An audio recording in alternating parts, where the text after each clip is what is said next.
চলো দূর নয় বেশি দূর ওই সাজানো সাজানো তার তনুর তীরথে ডুবিয়ামরিতে নদীও উতলা হতো, তার ঢেউ ঢেউয়ে আরো দুটি ঢেউ যেখানে বাড়িয়ে এখানে আমার তোমার ফেমাস মানে ফেভারিট কম্পোজার। তা আমি বললাম যে সলিল চৌধুরী।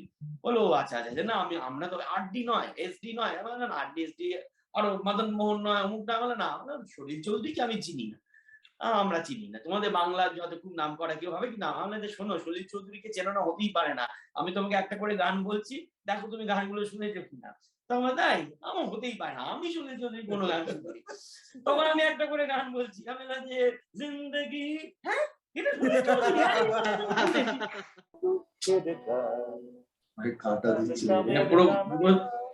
সুন্দর একটা স্বপ্নের ব্যাপার আছে। এইখানকার ভোটটা কিন্তু আবার অন্য এক্সপ্রেশন। দূরে জব দিন ঢলে যায় আমার চতুর্পাশ কোনদিন শুনেছো? আমার চারপাশ শুনেছি, চতুর্পাশ্য শুনেছো?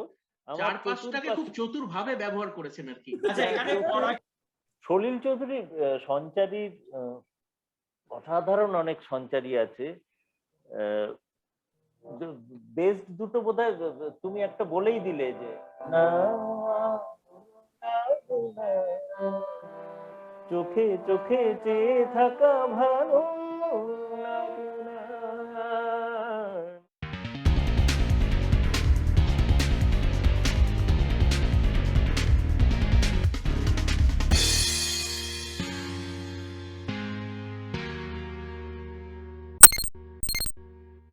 এখানে আমরা যেটা করেছি, ধরুন জনগণ মন অধিনায়ক, এতবার ইট আসছে, মানে গান্ধারটা কতবার বাজছে, না না না না না না না না না না না না না না, এই তো হলো। তো এখানে এই যে একটা জায়গাতে দাঁড়িয়ে নোট রিপিট করছে, সেখানে আমাদের অর্কেস্ট্রা কিন্তু মুভ করছে, মানে কর্ড চেঞ্জ হতে হতে যাচ্ছে। এই দেখুন 1 2 3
এটা হলো মানে মডার্ন অর্কেস্ট্রেশনের টেকনিক।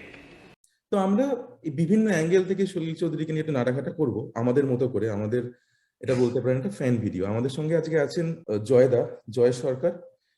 উনি কন্টেম্পোরারি কলকাতার একজন খুব উল্লেখযোগ্য সুরকার, গীতিকার, গান আছেন বলদা। উনি ফেমাসলি চন্দ্রবিন্দুর গীতিকার, সুরকার এবং গায়ক, কম্পোজার, এবং তাছাড়াও উনি কার্টুনিস্ট এবং উনি সিনেমার সঙ্গেও যুক্ত। আর আছেন ডক্টর পরাগবরণ পাল।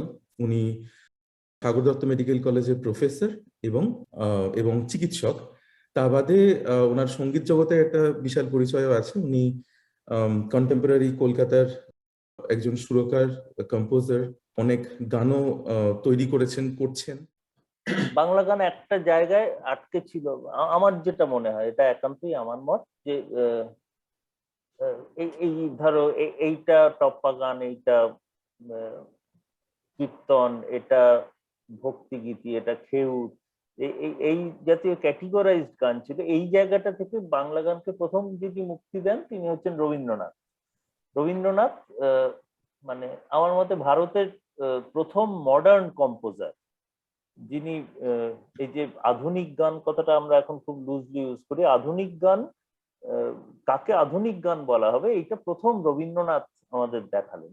যেমন কি বলবো, ধরো একটা ইমন রাগ, ইমন রাগ সামনে হারমোনিয়াম আছে,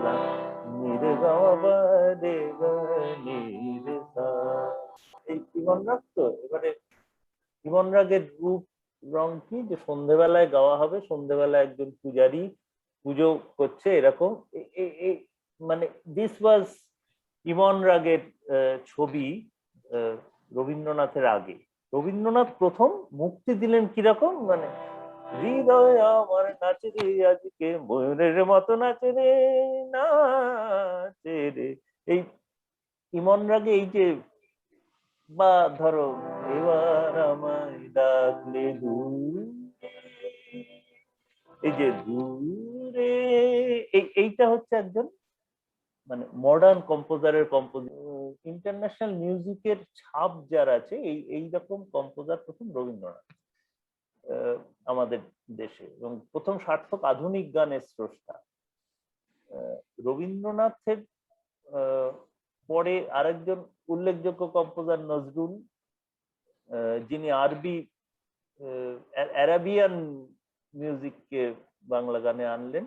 এবং এরপরে সলিল চৌধুরী এমন একজন কম্পোজার যিনি প্রথম মানে কি বলবো, ভারতীয় গানকে এক কথায় দ্বিমাত্রিক থেকে একটা ত্রিমাত্রিক স্তরে নিয়ে যাওয়া, এই ব্যাপারটা সলিল চৌধুরীর হাত দিয়ে হলো। সলিল চৌধুরী প্রথম জীবনে তো খুবই, তুমি যে কথাটা বললে শ্রীলয়, যে খুবই একটা ভাবাদর্শে উদ্বুদ্ধ ছিলেন, এবং সেই আদর্শটা বা সেই চিন্তা ভাবনাগুলো ওনার গানে খুব বেশি করে প্রতিফলিত হয়েছে। কিন্তু এর মধ্যে দিয়ে ওনার কম্পোজারের যে ঝিলিকগুলো, সেইগুলো খুব বেশি করে উঠে এসেছে অনেক গানেই। বিশেষত আমি বলবো সলিল চৌধুরী একটা জিনিস, একটা ধারা চালু করলেন, যেই ধারাটা শুরু করেছিলেন পঙ্কজ কুমার মল্লিক রবীন্দ্রনাথের একটি দীর্ঘ কবিতায় সুর দিয়ে, এই অন্য কবির দীর্ঘ কবিতায় সুর দেওয়া। এই তুমি এক্ষুনি যেটা বললে যে রানার বা পালকির গান বা অবাক, ইভেন মঙ্গলাচরণ চট্টোপাধ্যায়ের কবিতায় ওনার সুর আছে, ঘুম আয় রে আয়, মাইকেল মধুসূদন দত্ত সনেটে সুর আছে, দ্বিজেন মুখোপাধ্যায়ের গলায় রেখমা দাসের মনে আসার ছলনে ভুলি, বিমল চন্দ্র ঘোষের কবিতায় সুর আছে, উজ্জ্বল ঝাঁক পায়রা, আরো আছে। তো এই ব্যাপারটা সলিল চৌধুরীর হাত ধরে প্রথম, এবং এখানে আমার মনে হয়েছে সলিলের তো প্রথম যেটা দিয়ে বাংলার মানুষ সলিল চৌধুরীকে চিনলো সেটা হচ্ছে গাঁয়ের বধূ। মানে আমি ওই সার্কেলটার বাইরে বলছি, গণনাট্য সংঘের সার্কেলটার বাইরে বলছি। এবং ফেমাসলি সলিল চৌধুরী এটা নিজেও বলেছেন বা ডকুমেন্টেডও আছে, বা আমরা ধরুন ব্রাত্য বসুর রুদ্ধ সঙ্গীতেও পাই, যে গাঁয়ের বধূর এই যে সাকসেসটা সেটা নাকি তৎকালীন কমিউনিস্ট পার্টি মেনে নিতে পারেনি। তাকে বারবার নানাভাবে সেখানেতে হ্যারাস করা হয়েছিল বলাই যায়, যে বলা হয়েছিল যে কিছু কিছু লাইন এগুলো কেন হবে, গাঁয়ের বধূ মানে তখন যেহেতু তারা মানে সাধারণ মানুষকে সংগ্রামে এগিয়ে নিয়ে যাওয়ার জন্য বলছেন, তো সেখানেতে গাঁয়ের বধূর যে পয়েন্ট ছিল সলিল চৌধুরীর, যেখানে উনি প্লেস করেছিল ইত্যাদি ইত্যাদি, এই নিয়ে কেন সে মেনে নেবে, কেন সে বিদ্রোহ করবে না। মেইন যেটা নিয়ে সলিল বাবুর সঙ্গে গণনাট্য সঙ্গে বিরোধ হয়েছিল সেটা হচ্ছে আয় বৃষ্টি ঝেঁপে গানটায় হাই বিধি বড়ই দারুণ, এই বিধি কথাটা নিয়ে। তো বিধি তুমি ডিপেন্ড করবে কেন, তুমি কেন মজার গল্প, কেন বিধি, এইগুলোর মধ্যে দিয়ে সলিল চৌধুরী যেটা গানে আনলেন, যেমন ধর আমি একটা গান ধরে আমি একটু বলছি, ধরো রানার, আচ্ছা পালকির গান ধরে বলি। পালকির গানটা কি, পালকির গানে সত্যেন্দ্রনাথ দত্তের কবিতাটা কি, পালকি চলে গগন তলে আগুন জ্বলে। কবিতাটা পুরোটা হচ্ছে একটা লোক পালকির মধ্যে বসে আছে, সে পালকিটা যাচ্ছে, পালকির আশেপাশে সে যা দেখছে সেটা বলছে। সলিল চৌধুরী এর সঙ্গে একটা খুব ইম্পর্টেন্ট জিনিস যোগ করলেন, সেটা হচ্ছে কি, হুমহুনা। এই যখনই হুমহুনা কথাটা, হুমহুনা যোগ করলেন, তখনই বেহারারা ক্যারেক্টার হয়ে গেল। গানটার মধ্যে ক্যারেক্টার ইন্ট্রোডিউস করলেন, মানে আরো চরিত্র ঢোকালেন। মানে আইপিটি এর কিছু লোকের সঙ্গে আমার আলাপ ছিল আর কি, সেই সময় সম্প্রতি মারা গেলেন, এই সল্টলেকেই থাকতেন। তার মুখে শোনা যে বজবজ লোকালে চড়ে বসেছি, বজবজ লোকালে যেতে যেতে সলিলদা বললেন পালকির গান আমি গাইবো, হ্যাঁ এরকম একটা গান বানিয়েছি, শোন তোরা শুধু হুমহুনা করবি, হ্যাঁ বলে যেতে যেতে ওই বজবজ লোকালে বললো শিয়ালদা থেকে বজবজ গেলাম, আমরা কোথায় হুমহুনা করতে হবে সেইটা রিহার্স করতে করতে গেলাম।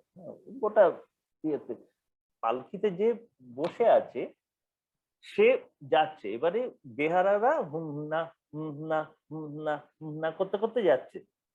এবারে এই লোকটার পক্ষে স্বাভাবিক কি হবে, যে বেহারারা যে রিদমে হুমহুনা করছে সেই রিদমে গানটা গাওয়া। এই জিনিসটা কিন্তু ইন্ট্রোডিউস হলো, এবং একদম পুরো গানটা তুমি যদি ধরে দেখো যে বেহারারা একটু বাদে গিয়ে বেহারারা একটু তাদের মধ্যে একটা ফ্যাটিক আসবে, তখন তারা একটা দুলকি চাল নেবে, একদম শেষে গিয়ে ভীষণ ফ্যাটিক আসবে, তখন তারা বসে যাবে। এই পুরো রিদমটা আমি দেখাচ্ছি, ধরো পালকি চলে রে, পালকি চলে গগন তলে, আগুন জ্বলে, পালকি চলে গগন তলে, আগুন জ্বলে রে, স্তব্ধ গায়ে আদুল গায়ে যাচ্ছে কারা রৌদ্রে সারা, হুমনা হুমনা ময়রা মুদি হুমনা চক্ষু মুদি হুমনা, পাটায় বসে ঢুলছে কোষে দুধের চাচি হুমনা, উঠছে মাছি মাছি ওড়ার আওয়াজটা শোনো, উঠছে কত ঘন ঘনিয়ে আসছে কারা হন ঘনিয়ে, একদম মাছি যেভাবে ওড়ে, হ্যাঁ হাটের শেষে রুক্ষ বেশে ঠিক দুপুরে ধায়, এরকম ভাবে গানটা এগোতে এগোতে এগোতে একটা সময় গিয়ে দেখো এবার বেহারাটা একটু দুলকি চলে যাচ্ছে, হেইয়া রে হেইয়া এই সামালো হেইয়া রে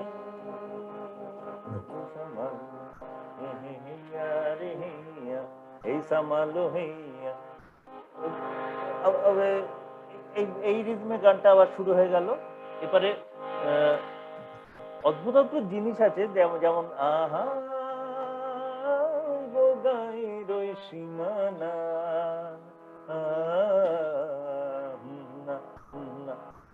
তা আমি একটু পরাগদার সূত্র ধরেই আমি একটু ঢুকি, যে আরেকটা জিনিস আমি অ্যাড করতে চাই। তুমি যে পালকির গান নিয়ে যেটা কথাটা বললে, একটা তো বিষয় কি টেক্সট রয়েছে সেটার উপরে একটা গানের সুর কিভাবে চেঞ্জ হচ্ছে সেটা সাংঘাতিক ভাবে সেটার সাথে যুক্ত। এটা তো কবিতাতে তো গানের মতো স্থায়ী অন্তরা সঞ্চারী থাকে না।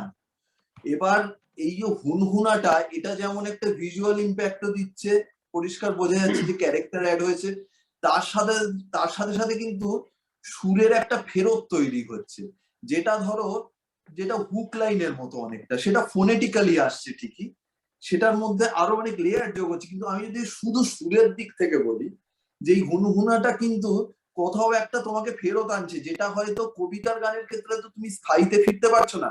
এবং বিশেষ করে এই ধরনের লেখা, যেখানে লেখাটা বয়ে যাচ্ছে একটা জায়গায় অব্দি যাওয়ার পরে প্রথমে আসা মানে আবার পুরোনো জায়গায় ফিরে আসা, সেটা যাবে না, সম্ভব নয়। তখন ওই হুনহুনাটাই কানেক্ট করবে, ওটা কোথাও একটা হুক লাইনের মতো আসছে। সেটা কিন্তু খুব ইন্টেলিজেন্টলি করা, কারণ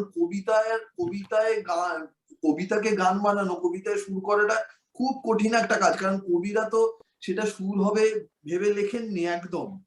জয়বাবু, এটাকে কি র‍্যাপ গানের সঙ্গে তুলনা করা যায়? মানে আজকে র‍্যাপে যেমন দেখি আমরা যে একটা হুক লাইন ফিরে ফিরে আসে, যে ওরা একটা, না এটা ঠিক র‍্যাপ না, কারণ র‍্যাপের মাঝখানে সুরটার না কোনো দায়বদ্ধতা নেই আমার যেটা মনে হয়, কিন্তু এখানে একটা দায়বদ্ধতা আছে। এবং সলিল চৌধুরী যেভাবে পুরো জিনিসটা, ওই পরাগদা বলছিলেন, এই যে টনিক চেঞ্জ করা, এই যে গানের স্কেল চেঞ্জ হতে হতে যাচ্ছে। এইটারও আরেকটা কারণ হচ্ছে, মানে প্রথম কথা তো উনি ওয়েস্টার্ন ক্লাসিক্যালে সাংঘাতিক দক্ষ ছিলেন, এটা অবলীলাক্রমে করতেন।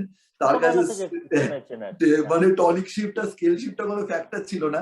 আর তার সাথে সাথে ধরে এত বড় একটা লেখা, এবার সেইটাও সেই লেখাটার একটা গ্রাম বাংলার পুরো একটা ছবি আঁকা পুরো। এবার সেইটা আস্তে আস্তে চেঞ্জ হচ্ছে, সময়টা চেঞ্জ হচ্ছে, তার চারদিকের দৃশ্যপট চেঞ্জ হচ্ছে। তার সাথে সাথে ওটা চেঞ্জ করতে করতে না গেলে সেটা কিন্তু লেখাটাকে কোনোভাবে জাস্টিস করা হবে না। এটা কিন্তু এমনি গানের ক্ষেত্রে এতটা টনিক শিফটের প্রয়োজন হয়নি, এটা কবিতার গানের ক্ষেত্রে কিন্তু ওনাকে করতে হয়েছিল। এর আগে এইটা ছিল স্কেল, এই পালকি চলে এখানে তো। এবার ঠিক একটা গ্রাম থেকে একটা গ্রামের সীমানা পেরিয়ে আরেকটা গানে যখন আরেকটা গ্রামে ঢুকলো, অ্যাজ ইফ দৃশ্যান্তর হলো, নাটকে যেরকম হয়, আরেকটা নতুন স্কেলে গানটা শুরু হলো।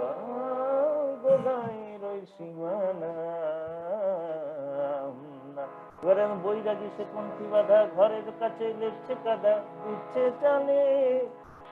দেখো পুরো স্কেলটা চেঞ্জ হয়ে গেছে এবং এত স্মুথলি হলো।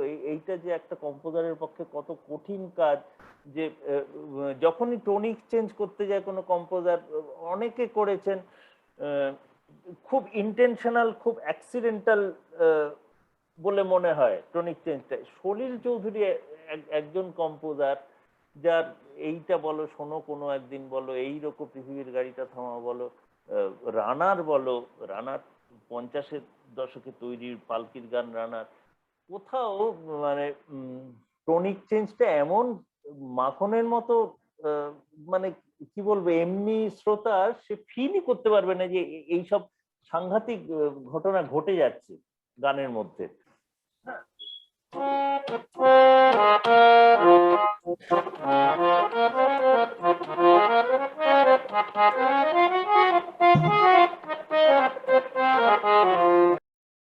ঠিক আছে, মানে সলিল চৌধুরীর প্রিলিউড চলছে, এবার দেখো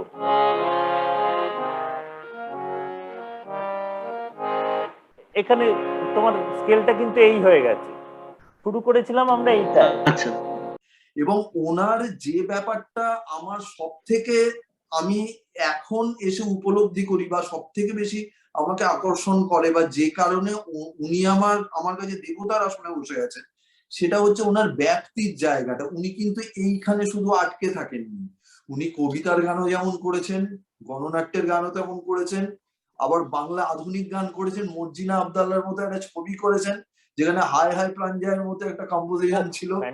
হ্যাঁ, তারপরে আবার হিন্দি ছবি করেছেন, সারা ভারতবর্ষের অন্যান্য ল্যাঙ্গুয়েজেও কাজ করেছেন।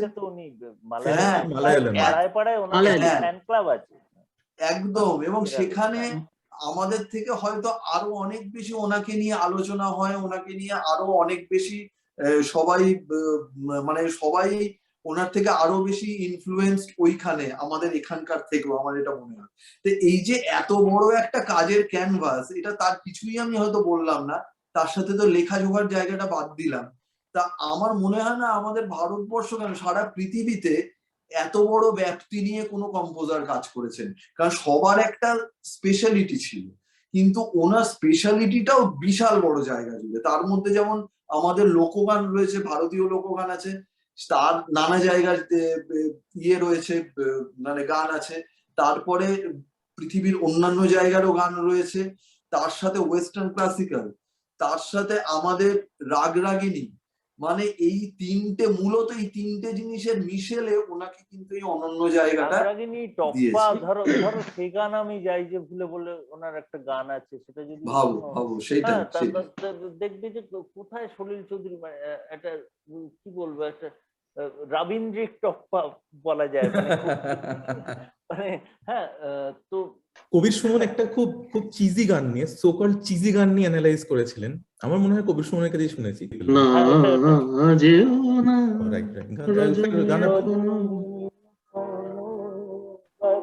এটা হ্যাঁ, আরো কিছু দিতে বাকি বলে রাখতে দাদা পাখি, এটা তো খুব মানে চিজি, মানে এত এত ওভার ইউজড, এত অ্যাবান্ডেন্ট এভরিওয়্যার, এটা আমরা খুব অভ্যস্ত হয়ে গেছি, কিন্তু অন্তরাটা যখন যাবে তখন সলিল চৌধুরীর টাচটা পাবেন। আমি যে তোমারই শুধু জীবনে মরণ ধরিয়া রাখিতে চাহি নয়নে নয়নে দিও না। কি বাত। এখানেও কিন্তু করিমা পড়ছে। যে কথা বলিতে বাধে, যে ব্যথা মরণে কাঁদে, সে কথা বলিতে কি বলবো আপনাকে, যে কথা বলিতে বাধে, যে ব্যথা মরণে কাঁদে, সে কথা বলিতে জীবন রজনী জানি এমনই পোহাবে, জীবন রজনী জানি এমনই পোহাবে, চাঁদের তরণী তুমি সুদূরে মিলাবে না, যেও না। এমন কম্পোজিশন না হয়নি, খুব কম হয়েছে। না যেও না, টাং টাং টাং টাং টাং টাং, মানে সেভেন্থ কর্ডের নোট, টাং টাং টাং টাং টাং টাং, রজনী এখনো টাং টাং টাং টাং টাং টাং, আরো কিছু দিন বলে না, সে তারটা এইভাবে গেছে। এবারে আমার আমার অল সেড এন্ড ডান আমার এই গানটার হিন্দিটা অনেক বেশি ভালো লাগে, মানে আমার হিন্দিটার কথাটা অনেক বেশি ভালো লাগে, এবং আমার আমার নিজের মনে হয়েছে যে এটা সুরটা ওকে এতই ভাসিয়ে দিয়েছে যে বাংলাটায় লোকটা বোহেমিয়ান ছিল, একদম টোটাল বোহেমিয়ান ছিল, এবং মানে রেকর্ডিং এ যেহেতু কথাবার্তা লেখা হয়নি তখনও, সুর আছে, নোটেশন ফোটেশন করে ফেলেছে, অর্কেস্ট্রেশন করা হয়ে গেছে। এবারে মানে এরকম গপ্পও আছে যে দ্বিজেন বাবু বলছেন যে কি রে তুই সেকেন্ড অন্তরা তো লিখিস নি, সে কি রে লিখিনি, হ্যাঁ তোকে লিখে দিয়েছি, বলে না না দিসনি, তুই তো বললি যে তাই লিখে দিয়েছি, আচ্ছা দাঁড়া, বলে সিঁড়ির ওপর বসে সেকেন্ড অন্তরা লিখে দিল। এরকম ঘটেছে। সলিল চৌধুরীর কথার মিটারিং আমি যদি ধরি, ধরো ওয়ালোর পথযাত্রী যদি তুমি শোনো, একই স্পেসে ডিফারেন্ট মিটারিং কিরকম, ধরো যুগ সঞ্চিত সুক্তি দিয়েছে সারা, হিমগিরি শুনলো কি সূর্যের ইশারা। হ্যাঁ, এই যে যুগ সঞ্চিত সুক্তি দিয়েছে সারা, হিমগিরি শুনলো কি সূর্যের ইশারা, একই স্পেসে উপল কলেজ জীবনে একটা গান খুব গাইতো, সেটা হচ্ছে সরস্বতী নদী তীরে।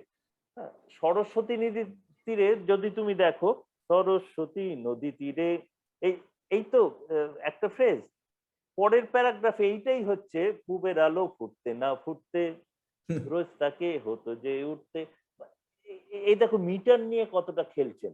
হ্যাঁ, উপল একটু গা, সরস্বতীটা গা, উপল ডি তে, D D D D D D for Saraswati নদী তীরে কল্পনায় ঘিরে ঘিরে, সরস্বতী নদী তীরে কল্পনায় ঘিরে ঘিরে, কল্পনায় আঁকা উঠোন পেরিয়ে যদি উঠতে দাঁড়ায়, তাহলে দেখতে পেতে আমার প্রেয়সী তুমি সে কুটিরে, ভ্রমর কৃষ্ণ চোখ দুটি, ঠোঁট গোলাপ যেন ফুটি ফুটি, ভ্রমর কৃষ্ণ চোখ দুটি, ঠোঁট গোলাপ যেন ফুটি ফুটি, বস্তেরিত পেতে শীতল পাটিতে কত যত্ন করে, সুধা তুমি ডুবেছে আবার কবে আমি যাব ফিরে, আরে আর তো কখনো সে গায়েতে ফিরে আর যাব না, যা কিছু হারালো আর তো ফিরে তাকে পাবো না, আরে আর তো কখনো সে গায়েতে ফিরে আর যাব না, যা কিছু হারালো আর তো ফিরে তাকে পাবো না। কিয়া বাত কি মানে কি কি গান বলো তো, মানে কত মডার্ন, শুনলে মনে হয় 2021 সালের। পথে এবার নামো সাথী, হ্যাঁ পথে এবার নামো সাথী আর একটা এরকম পুরো গানটা আড়ে। হ্যাঁ, এবং পুরো গানটা ওই পথে এবার নামো সাথী, পথেই হবে এ পথ চেনা। হ্যাঁ একদম পুরো গানটা আড়ে, কিন্তু পুরোটা অফে অফে চলছে, এবং ওই ডিমিনিশড কর্ড কি ওই মানে এই যে ধরো এটা হচ্ছে ডিমিনিশড কর্ড, হবে চেনা হবে জানা, মানে এত কম এতখানি বক্তব্য সমৃদ্ধ, তার সঙ্গে সব সব শিক্ষাটা মানে একদম এক জায়গায় পুঞ্জীভূত হয়ে ওস্তাদি দেখানোর জন্য ইয়ে করছে না কিন্তু। হ্যাঁ, এবং সিম্পলিফাইড টু, মানে আপনি কিন্তু এটা গাইতে পারবেন, আমি খালি গলায় গাইতে পারবো, হ্যাঁ মানে এত কিছু আপনি একদম। বলছেন, তারপরে এই গানটা কিন্তু খালি গলায় গাওয়া যাবে, সেটা কিন্তু এ আর রহমানের গান যায় না। এ আর রহমান এখন এত কিছু করছেন বটে, সে গান শুনতে ভালোও লাগছে, কিন্তু শুধু মিউজিক সিস্টেমে না, কিন্তু তার পেছনে ওইটা থাকতে হবে। হ্যাঁ, এই যেটা বলছো এইটা দিয়ে আমি যদি মাঠে ঘাটে গাই তাহলে গানটা জমবে না। মাঠে ঘাটে আমি যদি ওই একটা আওয়ারা ভাবরে জো হলে হলে গাইবে না। এই গানটা হয়তো জমবে, কিন্তু অনেক গান আছে জমবে না। যাই হোক, পথে এবার নামো সাথীর যেটা আর কি ফাইনাল স্ট্যান্ডাটা এটা আছে, তখন গান তোলে তুফান নবীন প্রাণের কিসের বাধা বিপদ বরণ মরণ হরণ চরণ ফেলে সে যায় হেঁকে, বিপদ বরণ মরণ হরণ চরণ ফেলে সে যায় হেঁকে, একটা ফোনেটিক্যালি একটা খুব তোমার শোষণ বাঁধন মানব না, সবার দেশ সবার ছাড়া তো জানবো না, পরোয়ানি আকাশ বাতাস হবে আসার পরোয়ানা, কিসের মানা হবে চেনা হবে জানা। অদ্ভুত, মানে এই কম্পোজিশন আর কেউ আপনি কম্পোজিশনের কথা বলছেন পরাগ বাবু, আমি যে কথাটা প্রথমে বলছিলাম, পথে এবার নামো সাথী, পথে হবে পথ চেনা, তার মধ্যে যে পুরো যে গানটা চলন, সেখানে যে বক্তব্যটা, সেটার সঙ্গে কিন্তু এটা বেসিক, ওই যে বলছিলেন ফিউডাল মেন্টালিটি ভার্সেস যে লোকটা মাঠে নেমে কাজটা করেছে, I could feel it without going to the field. আমি বলছি এই জায়গাটাতে সলিল চৌধুরী আমাকে ছোটবেলায় আমার কানেতে লেগেছিল এই জায়গায়, যে এই লোকটার একটা বেসিক ডিফারেন্স আছে then rest of whatever I have heard, কারণ সে লোকটা ওইটা ওই জাপনটা তার আছে, জাপনটা তার আছে, এইটা খুব ভালো এক কথায় বলতে গেলে জাপনটা তার ছিল। উপলের একটা খুব ইন্টারেস্টিং গল্প ছিল, জনগণমন গাওয়ার একটা সলিল চৌধুরী তখন রবীন্দ্র ভারতীর ওয়েস্টার্ন মিউজিকের বিভাগীয় প্রধান ছিলেন গৌতম ঘোষ বলে একজন। তো গৌতম দা খুব বিশাল, এখনো আছেন গৌতম দা সলিল চৌধুরীকে খুব কাছ থেকে দেখেছেন এবং সলিল চৌধুরীর সঙ্গে অনেকদিন ছিলেন। তো গৌতম দা নানা রকম হারমোনি লাইন টাইন দিয়ে ইয়ে করেছেন। উপল তার কোরাসে ছিল, হ্যাঁ কোরাসে গাওয়া হবে। এবারে হয়েছে কি, মাইক তো অনেকগুলো, এবারে অনেকগুলো মাইকের মধ্যে ব্যালেন্সিংটা গন্ডগোল হয়ে গেছে। এবারে হারমোনি চলছে হেভি জোরে, আসল গানটা মাইকটা কাজ করছে না, এরকম একটা ঘটনা ঘটেছে। এবার সুচিত্রা মিত্র তীর্থ সব সামনের সিটে বসেছিলেন, হঠাৎ দু লাইন শুনে এটা কি আর কি হচ্ছে বলে উঠে টুটে চলে গেলেন। মানে সিঙ্গেল ভার্স যে মানে যেগুলো আমাদের বিদেশি গানে থাকে আর কি, এখন অবশ্য আমাদের এখানকার গানে এটা প্রচুর পরিমাণে ঢুকে পড়েছে, কিন্তু তখন এই আইডিয়াটা অতটা জনপ্রিয় ছিল না। আমাদের এখানে স্থায়ী অন্তরা সঞ্চারী আবার অন্তরা এরকম ফরম্যাটে গান, সেখানে একই সুর বারবার ফিরে আসছে। যারা সলিল চৌধুরীকে নিয়ে অতটা নাড়াঘাটা করেননি তাদের জন্য একটা কথা বলে রাখি, সেটা হচ্ছে সলিল চৌধুরী যখন বড় হচ্ছেন তখন উনি বড় হচ্ছেন একটা চা বাগানে, আসামের চা বাগানে, এবং ওখানেতে সাহেবরা যারা ইয়ে হতেন, মালিক গোত্রীয় মানুষজন, তারা সব বিলিতি হতেন, বিদেশি, এবং তাদের মধ্যে যারা খুব মানে একটুখানি ক্লাসি ছিলেন, তারা কিছু প্রচুর রেকর্ড আনতেন বিদেশ থেকে। এবং সলিল চৌধুরী নিজের কথা যে তারা যখন সেখান থেকে ছেড়ে চলে যেতেন বা কোথাও মুভ করতেন, ওনাদের অত জিনিসপত্র নিয়ে যাওয়ার সুযোগ ছিল না, ওনার বাবা সেই রেকর্ড বা রেকর্ড প্লেয়ার বা বই ইত্যাদি ইত্যাদি ওগুলো খুব কম দামে কিনে নিতেন তাদের কাছ থেকে। এবং একটা ছোট ঘর ওনাদের বাড়িতে যেটা ছিল যখন ওনারা ওখানে থাকতেন, তার ভর্তি রেকর্ড ওনার বাবার কালেকশন ছিল। এবং সেই রেকর্ড গুলো সলিল চৌধুরী বলছেন, নিজে বলছেন যে আমার ছোটবেলায় সকালবেলার স্মৃতি, মানে ওনার সকালবেলার স্মৃতি হচ্ছে বাবা সকালে উঠে একটা রেকর্ড ওর থেকে বার করে, এবং সেটা অবশ্যই বুঝতে পারছেন যে সেটা ইমান কল্যাণ বাজছে না, সেখানে সেখানে এটা কোনো ঈদের টপ্পা বিতোফান বাজছে না, সেটা বা বাপ পুরোপুরি বাজছে। মোজার্ট বা ইয়ে বাজছে। এবং উনি বলছেন যে আমার যবে থেকে জ্ঞান হয়েছে সেটা আমি এটাই শুনছি। তো একটা বাচ্চা সে তখন কিন্তু গান শুনছে, মানে হচ্ছে এগুলো শুনছে, এবং এটা তার কাছে কোনো নতুন, মানে আমরা যেমন পরবর্তীকালে, আমার কথা বলতে পারি, আমরা বলাটা ভুল, আপনারা সঙ্গীত জগতের লোক, আমি ছোটবেলা থেকে একেবারেই ওয়েস্টার্ন শুনিনি। আমার কাছে ছোটবেলাটা ছিল সম্পূর্ণ রবীন্দ্রসঙ্গীত, কিংবা যেটা একটু একটু বড় হয়ে হয়তো আধুনিক গান, অদয় চক্রবর্তী, সেগুলো, বা সুমন এলেন তখন, মানে আমাদের জেনারেশনটায় একদমই এরকম, মানে একদমই পুরোপুরি বাংলা এবং কলকাতা। সলিল চৌধুরী কিন্তু সেখানে পুরোপুরি ওয়েস্টার্ন শুনে ওটাই ওনার আসলে ঢুকেছে। এবং যে কারণে ওনার কাছে এই যে কথাগুলো আমরা বলছি সেগুলো খুব একটা অসম্ভব কিছু নয় আর কি। মানে ওনার কাছে ওটা, আমরা যেমন রবীন্দ্রসঙ্গীত বা বাউল গান বা ইয়ে শুনছি, সেটা ওনার কাছে এতটাই স্বাভাবিক, যে কারণে ওটা এতটা ইন্টারেস্ট, কারণ মানে তার সঙ্গে উনি অল লোকসঙ্গীত সেড এন্ড শুনছেন ডান, চারপাশে। ওয়েস্টার্ন মিউজিক অনেকেই শুনেছেন, আসল কথা হচ্ছে হজম করা। হ্যাঁ, কেমন হজম করলেন এবং হজম করে ঢেকুরটা কেমন তুললাম। ওই যে হাই হাই ঠিক, প্রাণ যায়, এর মিটারিং, এরও মিটারিং যদি দেখো, মানে হে হে হে হে যেন আগুন ফাগুন বসনে সেজেছে, কি যে করি করি ভেবে মরি মরি, রঙিন যৌবন বুঝি বাপি সাজা, হায় হায় মিটারিং। ও কিসমত কি মিছে ये সাধা, এ যে বড়ই গোলক ধাঁধা, কি যে করি না করি, কি ভাবি না ভাবি, হায় নিজে বুঝি বোঝে না তা। আমি উপলদার গলায় মানে চন্দ্রবিন্দু বাদ দিয়ে দুজনের গান শুনেছি।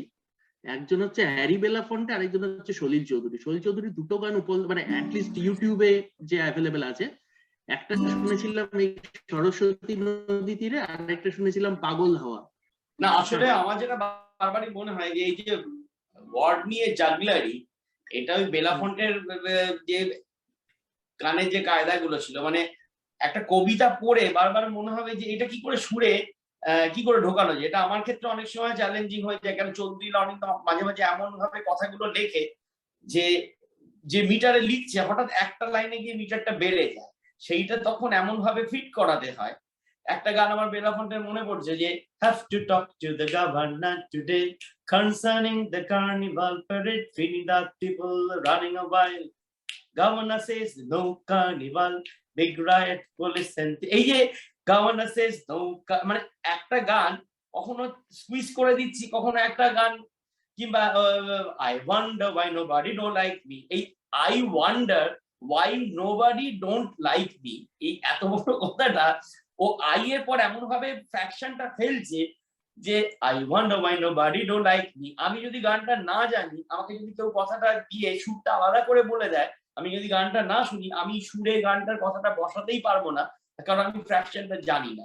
তো এটা আমার অনেক ক্ষেত্রে সলিল চৌধুরীর গানেও মনে হয় যে আমরা নেহাত এখন জানি বলে খুব সহজেই জিনিসটা গেয়ে ফেলছি, কিন্তু কিছু কিছু গান এমন আছে আমাকে যদি কেউ সুরটা না করে সুরটা শুনিয়ে দেয়, নিয়ে তারপর লিরিকটা দিয়ে বলে না এবার লিরিকটাই সুরে ফিট করো, অনেক ক্ষেত্রেই হয়তো অনেকেই সেই সুরে ওই লিরিকটাকে ফিট করাতে পারবে না। তার কারণ আমরা যেভাবে ভাবি, জিনিয়াসদের সাথে সাধারণ লোকের তফাৎ এইখানে যে জিনিয়াসরা ওই ফ্র্যাকশনে এমন ভাবে এমন কথাগুলো ঢুকিয়ে দেয় যেটা নর্মালি হয় না। এমন সেটা শুধু লিরিকের ক্ষেত্রে না, সলিল চৌধুরীর ক্ষেত্রে যেটা সুরের ক্ষেত্রেও হয়েছে, অনেক জায়গায় এমন অ্যাক্সিডেন্টাল নোট এমন ঝম করে অন্য জায়গায় চলে যাচ্ছে যে ফট করে শুনলে মনে হয় যে এটা তো নর্মালি হওয়ার কথা ছিল না, কিন্তু সেটা হয়েছে। এরকম গাদা গাদা এক্সাম্পল আছে। সে এই যেটা পরাগ বলছিল যে স্কেল চেঞ্জের ক্ষেত্রে সে শোনো কোনো একদিন যেরকম, কিংবা হঠাৎ করে একটা গান থেকে উঠতে উঠতে মানে এই যে রোকো যেটা জয় করেছে, জয়ের ভিডিওটা এখনো আছে বোধহয় ইউটিউবে, উইচ ইজ ভেরি পপুলার, পুরোটাই জয় একাপেলা ভাবে করেছে।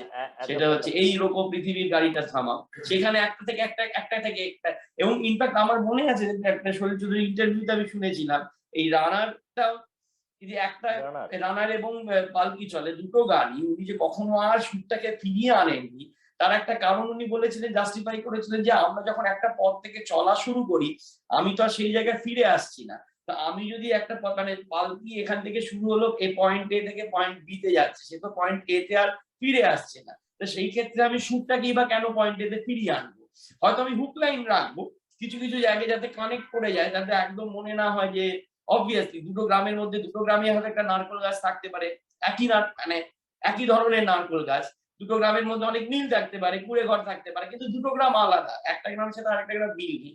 তো সেইটাই আগে আমার মনে হয় যে এই সুরের জার্নিটা তো তাই আছে যে অনেক জায়গায় প্যাটার্নে মিল আছে কিন্তু সুরটা কোথাও আর ফিরে আসছে না। তো এইটাই আমি বলছি যে এগুলো বলা যত সহজ, করা ইজ ভেরি ডিফিকাল্ট। কারণ আমরা সবসময় চাই যে একটা জায়গায় ফিরে এলে না একটা আমি একটা স্বস্তি বোধ করি যে যা আমি বাড়িতে ফিরে এলাম। এই আলোচনা শুরু করেছিলাম রবীন্দ্রনাথকে দিয়ে, তো রবীন্দ্রনাথ ওই জন্যই শুরু করেছিলাম। এই সমস্ত রাস্তাগুলো না দেখিয়ে গেছেন রবীন্দ্রনাথ। রবীন্দ্রনাথের একটা গান আছে, অকারণে অকালে মোর পড়লো যখন ডাক, সেটাও একটা জার্নি, একটা লোক একটা রাস্তা দিয়ে হাঁটছে, এবং সেইটা প্রথম গান আমার মনে হয় বাংলার যার সিঙ্গল ভার্স, মানে কিছু ফিরলো না, একটা একটা লাইনও রিপিটও হলো না, সঞ্চারী স্ট্রাকচারটা নেই, কিছু নেই, অন্তরা নেই, সঞ্চারে নেই, একটা গপ্প বলে গেল। আরেকটা জিনিস আমি বলি যে তাও রবীন্দ্রনাথের ক্ষেত্রে রবীন্দ্রনাথ নিজেই লিখছেন, নিজেই সুর করছেন, কিন্তু অন্য কারুর লেখায় নিজে সুর করা সেইটা আমার মনে হয় কোথাও 2 ইঞ্চি হলেও একটু বেশি কঠিন।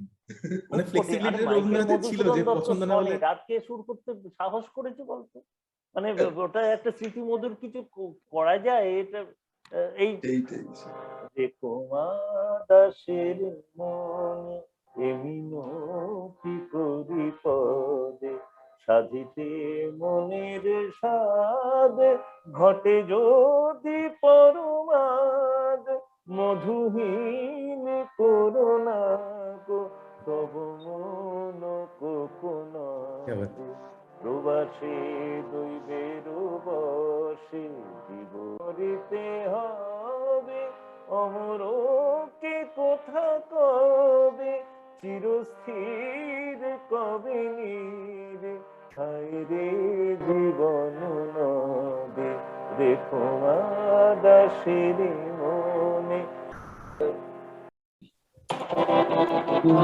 চলো দূর নয় বেশি দূর ওই সাজানো সাজানো গোকুল বনের ধারে। আরেকবার শুরু করো।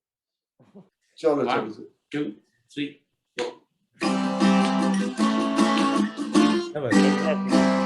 দূর নয় বেশি দূর ওই সাজানো সাজানো গোকুল বনের ধারে, ওই বানানো ঘাটের পারে। দূর নয় বেশি দূর ওই সাজানো সাজানো গোকুল বনের ধারে, ওই বানানো ঘাটের পারে। যেথা অবহেলা সয়ে সয়ে কিছু ফুল শুকানো শুকানো হয়ে ওহে পড়ে আছে তার কিছু দূরে ঘাটের চাতাল ছাড়িয়ে, ওখানে আমার মাতার হৃদয় সেদিন গিয়েছে হারিয়ে। যা যা গেছে তা যা যা যা গেছে তা যা যা যা গেছে তা যা যা যা গেছে তা যা। এই গানটার ক্ষেত্রে কিন্তু ওই একই ভার্স আবার আসছে এরকম ভাবে ব্যালাড ফর্মে একটা গল্প বলা হচ্ছে। তার তনুর তীরথে ডুবিয়ামরিতে নদীও উতলা হতো, তার ঢেউয়ে ঢেউয়ে আরো দুটি ঢেউ যেখানে বাড়িয়ে এখানে আমার। অনেকে আছে যারা খুব সিরিয়াস গান লিখেছে, রোমান্টিক গান লিখেছে, কিন্তু বাংলায় তো একটা দারুণ মজার গানের একটা বড় দিক আছে, সেখানেও কিন্তু সলিল চৌধুরী ইকুয়ালি, এবং মাঝে মাঝে যেখানে টুইস্ট এবং একটা প্যাঁচানো ব্যাপার যেখানে পুরোটা ক্লিয়ার করছি না, সেই সব জায়গাগুলোতেও কিন্তু সলিল চৌধুরী একই রকম ভাবে বিরাজ করেছে। সেই গানটা রয়েছে এই দুনিয়ায় নন্দলাল, এই যে দেবদুলাল আর কি হ্যাঁ নন্দলাল, এই যে মজার গানগুলো ইকুয়ালি মানে দারুণ দারুণ কম্পোজ করেছে। অ্যাকচুয়ালি দেবদুলাল নন্দলাল গানটা সলিল চৌধুরীর গান আমি তৈরি করেছিলেন। হ্যাঁ হ্যাঁ, এই গানটা উনি তৈরি করেছিলেন কার্তিক কুমার বসন্ত কুমারের জন্য। কার্তিক বসন্ত, এই দুই ভাই মানে তখন মানে অনুষ্ঠানে মানে পাড়ার জলসাতে মানে একদম প্রথম সারির নাম বোধহয় ছিল। হ্যাঁ, সরস্বতী নদীর উল্টো পিঠে ছিল হচ্ছে নামতার মল্লিকা কিংবা নামতার মল্লিকা মল্লিকা। কিংবা সেজুই, এটা হচ্ছে চিল চিল চিল্লাকের বাংলা। চিল চিল্লাকে, হ্যাঁ হ্যাঁ, ঠিক হ্যাঁ। মনে পড়ে না হলো বছর দুই, বছর শুধু দুই। জানি যে তার কারণে ভুলে গেছি যে আহার নিদ্রা দুই। নিদ্রা দুই, কারেক্ট কারেক্ট। তা আমি একটা এই প্রসঙ্গেই পরাগদা আরেকটা জায়গায় হ্যাঁ। আসি, সেটা হচ্ছে যে সলিল চৌধুরীর একাধিক সুর কিন্তু, যেটা বাংলাতে হয়েছে, হিন্দিতে হয়েছে এবং দক্ষিণী ভাষাতেও হয়েছে, মালায়ালাম। সুরগুলোর মধ্যে কিন্তু কোন রকম জার্ক হয়নি, মানে একবারও মনে হয়নি। হয়তো উনি কিছু মাইনর চেঞ্জেস করেছেন, সেটা অন্য, হয়তো কর্ড প্রোগ্রেশন চেঞ্জ করেছেন বা কিছু জায়গায় হয়তো সুরের ফেরত চেঞ্জ করেছেন, কিন্তু মোস্টলি কম্পোজিশন সেম। তুমি দেখো তাহলে ওনার কম্পোজিশন কিন্তু শুধুমাত্র বাংলাতে আবদ্ধ কোনোদিনই ছিল না। না, এই যে নামতার মল্লিকা গানটা বললে, এইটা কিন্তু হিন্দিতে আবার সফল অন্যরকম ভাবে, সেখানে তার পার্সপেক্টিভ পাল্টে যাচ্ছে। আবার দক্ষিণের সব ছবির গান আমি জানি না, কিন্তু সেখানেও এমন এমন গান আছে যেগুলো আমাদের বাংলাতেও আছে। মানে এইটা নয় যে বাংলায় মানে বাঙালি গান করতে গেলে, বাংলা গান করতে গেলে সেই সুরটাকেও ভীষণ ভাবে বাঙালি হতে হবে, সেটা নয় আর কি। ওনার মধ্যে কিন্তু একটা সর্বভারতীয় অ্যাপ্রোচ সমস্ত একদম। কম্পোজিশনের মধ্যেই ছিল। এই সর্বভারতীয় অ্যাপ্রোচ বলতে মনে পড়ে গেল, আমি যখন আর্ট কলেজে পড়ি, আর্ট কলেজ থেকে আমরা ফেস্ট করতে গেছিলাম সাউথ ইন্ডিয়া, চেন্নাইতে। তো চেন্নাইতে ওটা একটা রেসিডেন্সিয়াল ইয়ের মতন হচ্ছিল কম্পিটিশন, মানে ওখানে গিয়ে থাকতে হবে 3-4 দিন থেকে, কম্পিটিশন হবে, গান, নানান রকম ইভেন্ট ছিল। তো সেখানে গিয়ে ওই যে কলেজে করছিলাম, চেন্নাই যে কলেজ, সেটা ইঞ্জিনিয়ারিং কলেজ ছিল, কোয়েট কলেজ।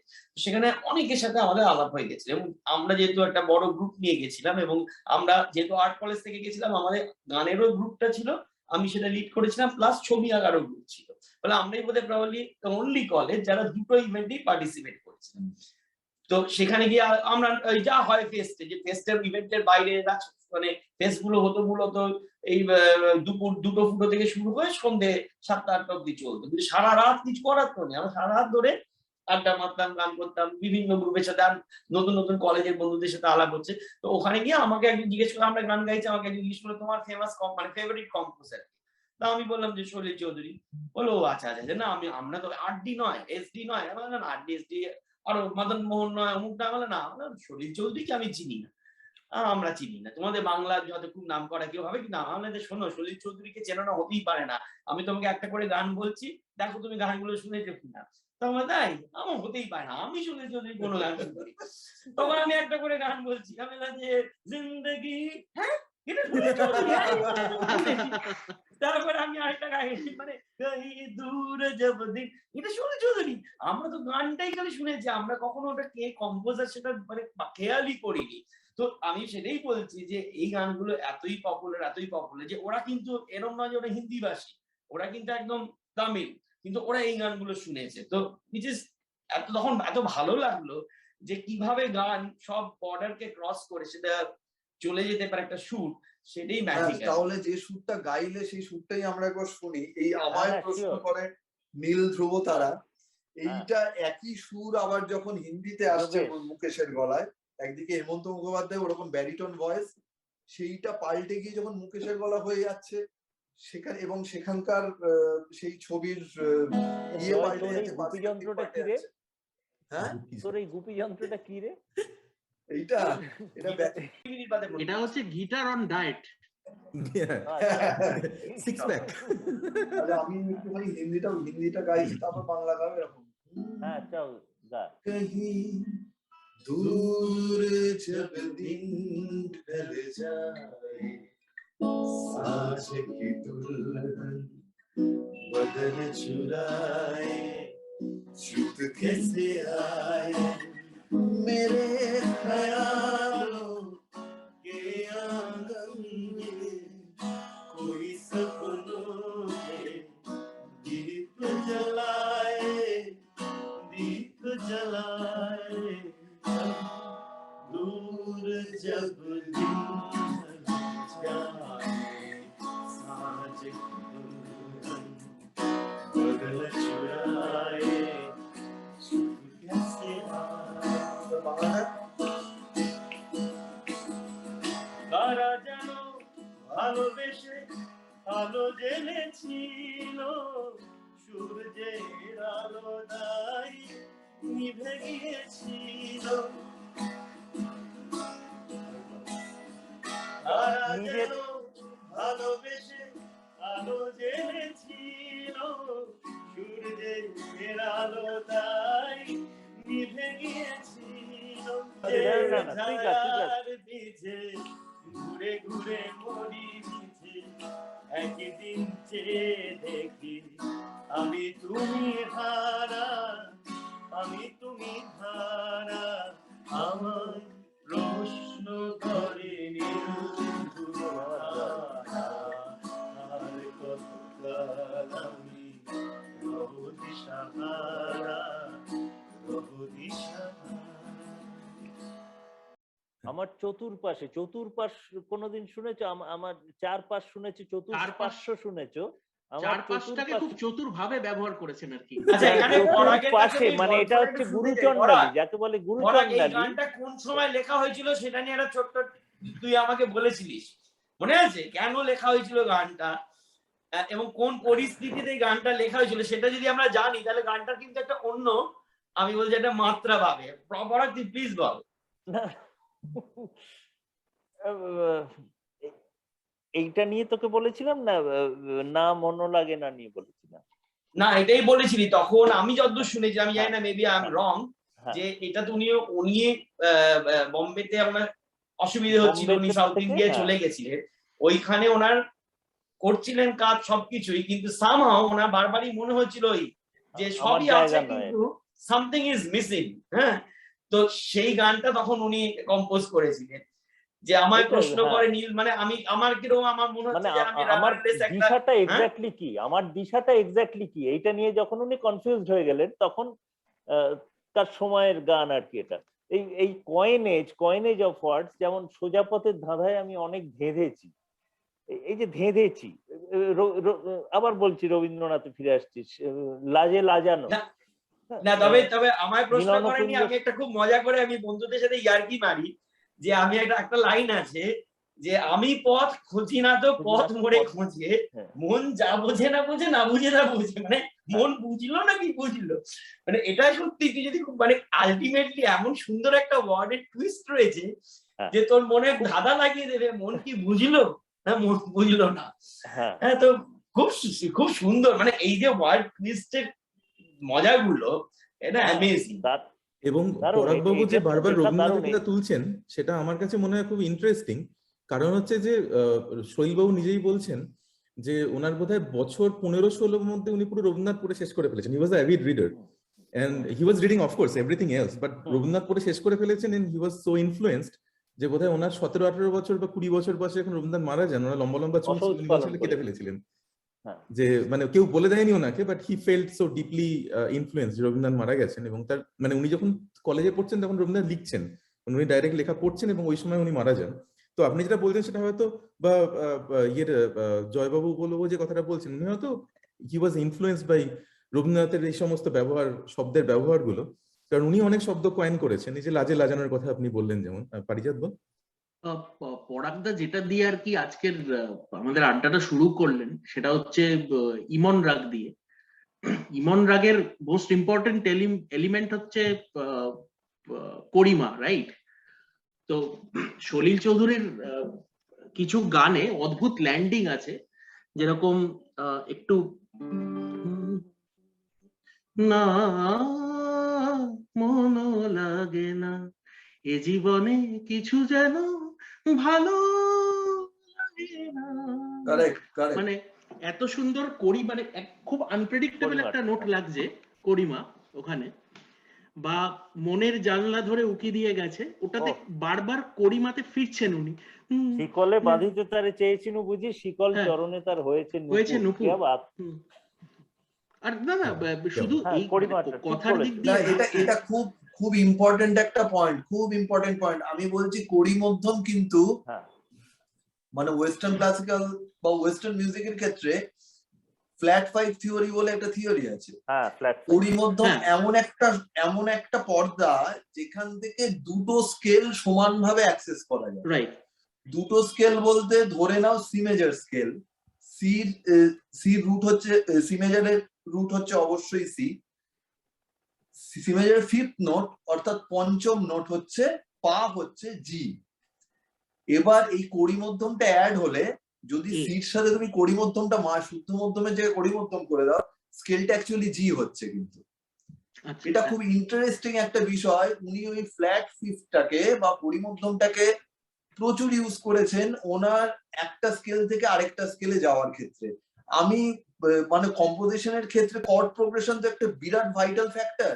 শুধু ওনার গান কমপ্লিট কম্পোজিশন এই জন্যই শুনতে লাগে যেহেতু ওর মধ্যে কর্ড প্রোগ্রেশন একটা বিশাল ফ্যাক্টর, একটা বিশাল রোল প্লে করেছে, এবং এই কর্ড প্রোগ্রেশনের মধ্যেই পুরো অর্কেস্ট্রেশন লুকিয়ে থাকে একটা কর্ড প্রোগ্রেশনের। এবার উনি কিন্তু ওই কড়ি মধ্যমটা দিয়ে যদি সি মেজর একটা কোনো গানের স্কেল হয় সেখান থেকে জি মেজর, জি মেজর থেকে ডি মেজর, ডি মেজর থেকে এ মেজর, এই ফ্ল্যাট 5 দিয়ে কিন্তু উনি ঘুরে বেড়াতেন। এইটা কিন্তু আমি অনেক পরে স্টাডি করতে করতে দেখেছি। ওই জন্য কড়ি মধ্যম ওনার গানের একটা খুব গুরুত্বপূর্ণ জায়গা। এবং একই রকম ভাবে পরাগদা একদম শুরুর দিকে বললো একবার কথাটা রিলেটিভ মাইনর রিলেটিভ মেজর। এই সি মেজরের রিলেটিভ মাইনর হচ্ছে এ মাইনর। হ্যাঁ, এবার উনি একসাথে একটা গানের মধ্যে এরকম 3-4টে স্কেল অবলীলা ক্রমে যেতেন। তার মধ্যে এটাও একটা বিরাট ফ্যাক্টর ছিল যে একটা মাইনারের সাথে তার যে রিলেটিভ মেজর, একটা গান হয়তো মাইনারে, সেইটা রিলেটিভ মেজর দিয়ে অন্তরা শুরু হচ্ছে, বা গানটা হয়তো মেজরে রিলেটিভ মাইনার দিয়ে অন্তরা শুরু হচ্ছে। এটাও উনি করেছেন। ফলে ওনার গানের ওনার কম্পোজিশনের মধ্যে অবলীলা ক্রমে নানা রকম টনিক শিফট হতো। মানে সেইটার একটা বিরাট কারণ কিন্তু এই কড়ি মধ্যম, আমি যে কারণে বললাম আর কি কথাটা। আরেকটা খুব জরুরি জিনিস সেটা হচ্ছে যেমন রানার গানটা যখন প্রথমে শুরু হচ্ছে সেটা কিন্তু মানে পুরোটাই মেজরে খেলছেন উনি। রানার ছুটেছে তাই ঝুমঝুম ঘন্টা বাজছে রাতে, রানার চলেছে খবরের বোঝা হাতে, রানার চলেছে রানা, রাত্রির পথে পথে চলে কোনো নিষেধ জানে না মানা। এখানে দিগন্ত থেকে দিগন্তে ছোটে রানা রানা, আবার মেজারে একটু শিফট করলেন, আবার কিন্তু উনি মানে মেন যে মোকামটা আছে গানে সেখানে আবার ব্যাক করলেন। তারপর এটা কোভিড সুমনের আমি একটা ইউটিউবে একটা ভিডিওতে দেখেছিলাম যে রানার গানের যদি টেক্সটটা দেখি, ভোর তো খুব ইম্পর্টেন্ট একটা অ্যাসপেক্ট। তো এবং সলিল চৌধুরী যখন রানার চলেছে বুঝি ভোর হয় হয়, আরো জোরে হে রানার দুর্বার দুর্জয়, তার জীবনের স্বপ্নের মতো পিছে সরে যায় বোন, এটা কিন্তু ভৈরব রাগ, which is distinctly morning raga. এবার সুমন ওটা সলিল চৌধুরীকে জিজ্ঞেস করেছিলেন যে weather Salil Chowdhury had done it consciously or not. তো সলিল চৌধুরী বলেছিলেন যে এটা হয়ে গেছে, ঘটনাচক্রে হয়ে গেছে, এটা কিন্তু মানে আমি কনসিয়াসলি কিছু করিনি। কাকতালীয় ভাবে প্রথম যে এইখানে যে ভোটটা বোঝালেন এবং একদম শেষে গিয়ে যখন ভোটটা বোঝাচ্ছে, তখন কিন্তু একটা কম্পোজিশনের খুব বড় ব্যাপার। এই যে যেটা বলবো, রানার চলেছে বুঝি ভোর হয় হয়, আরো জোরে হে রানার দুর্বার দুর্জয়, তার জীবনের স্বপ্নের মতো পিছে সরে যায় আরো পথ আরো, এই করে যখন আবার শেষে রানার ভোর তো হয়েছে আকাশ হয়েছে লাল, আলোর স্পর্শে কেটে যাবে কবে এই দুঃখের কাল, সুন্দর একটা স্বপ্নের ব্যাপার আছে। এইখানকার ভোটটা কিন্তু আবার অন্য এক্সপ্রেশন, অদ্ভুত। শুধু রানার নিয়ে একটা 3 ঘন্টা না, ভোরটা তো এই গানে দুটো ভোর আছে, একটা হচ্ছে ওয়ান্টেড ভোর যেটা হচ্ছে নতুন যুগের ভোর, আরেকটা হচ্ছে আনওয়ান্টেড ভোর, কারণ ভোরের আগে পৌঁছতে হবে। তো যেখানে আনওয়ান্টেড ভোরের কথা বলছেন সেখানে কিন্তু ভৈরব ইউজ করছেন, যখন মানে আমাদের যে ওয়ান্টেড ভোটটা কোমলরে ইউজ করে, হ্যাঁ ঠিক আছে, যখন ওয়ান্টেড ভোটটার কথা বলছেন তখন কিন্তু পুরোটা মেজারে খেলছেন। ভারতীয় মিউজিকে আমরা যেটুকু শুনেছি, উত্তর ভারতীয় মিউজিক বলে ভালো, সেখানেতে যেভাবে অর্কেস্ট্রেশন ইউজ করেছেন সেটা আমার মনে হয় সলিল চৌধুরীর থেকে একটুখানি, সবার কথা বলবো না অবশ্যই, সেটা আজকের যুগের এআর রহমান টাহমানরা অন্য জায়গায় চলে গেছেন, কিন্তু বেশিরভাগ ক্ষেত্রে আমার মনে হয়েছে যে আমার শুনতে সলিল চৌধুরীর অর্কেস্ট্রেশন গুলো অনেক বেশি ভালো লেগেছে বা আমার মনে মজা লেগেছে। এটার কারণটা কি আমি আমি জানি না, তবে ওনার গুলো মানে একটা অন্য, মানে আমি আই কুড ক্লিয়ারলি ডিস্টিংগুইশ যে এটা সলিল চৌধুরীর অর্কেস্ট্রেশন করা আর এটা অন্য কারো করা। এটা আমি কারণ জানি না, আপনারা বেটার বলতে পারবেন। আমি একটা জিনিস একটু বলে দিই, আমি একটু ছোট্ট করে বলে দিই, আমি জাস্ট অল্প কয়েকটা শব্দে বলতে চাইছি। আসলে সলিল চৌধুরী কিন্তু ওয়েস্টার্ন ক্লাসিক্যালটা নিয়েছেন ঠিকই, কিন্তু সেটা যখন আমাদের বাংলা গানে বা আমাদের ভারতীয় সঙ্গীতে এসে মিশেছে, তখন কিন্তু তার মধ্যে একটা ভারতীয় আইডেন্টিটি তৈরি হয়েছে। উনি কিন্তু এইভাবেই ইউজ করেছেন। আমি বলছি সুরের ওই ঝড় ঝড় ঝড় না, এটা কিন্তু একটা ওয়েস্টার্ন ক্লাসিক্যাল কম্পোজিশন হিসেবেও ইউজ করা যায়। মানে এটা যদি পুরো একটা অর্কেস্ট্রার সাথে বাজে সেটাও ভীষণ শুনতে সুন্দর লাগবে, কিন্তু সেটা যখন গানে এসেছে, হ্যাঁ, সেটা কিন্তু কোনো সময় মনে হবে না যে সেটা আমাদের দেশের অর্কেস্ট্রেশন নয়, দেশের কম্পোজিশন নয়। বা আমার আরেকটা একটু রেয়ার গান, আমি একটা এক্সাম্পল দিচ্ছি, উনি কিন্তু খুব সুন্দরভাবে তবলা সেতারের সাথেও কিন্তু ওই অর্কেস্ট্রেশনটা খুব সাবলীল ভাবে ইউজ করতেন। আমি বলছি কিনু গোয়ালার গলি বলে ছবিটা, আমার অত্যন্ত প্রিয় একটি গান ওটার মধ্যে রয়েছে, শ্রাবণ অঝর ঝরে, সন্ধ্যা মুখোপাধ্যায়ের গাওয়া। ওইটাতেও যে অর্কেস্ট্রেশন আছে, ওটাতে কিন্তু তবলা বাজছে, রাধাকান্ত নন্দী তবলা বাজাচ্ছেন গানটার সাথে।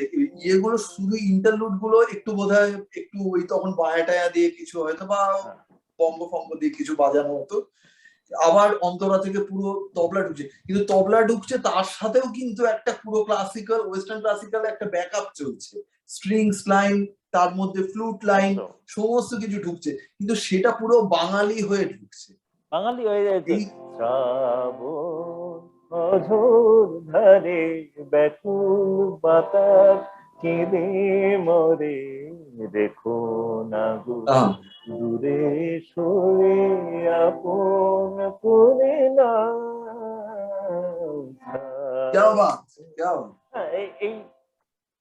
এইটা দেখে ধরো এই নদীর দুই কিনারে দুই তরুণী, যতই না বাই নোঙর বাঁধা, কাছে যেতে তাই পাইনি। এই নদীর দুই কিনারে দুই তরুণী, যতই না বাই নোঙর বাঁধা, কাছে যেতে তাই পারিনি।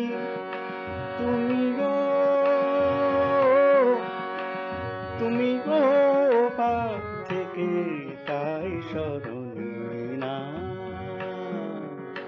মনও লাগে না জীবনে কিছু যেন ভালো লাগে না, না মনও লাগে না।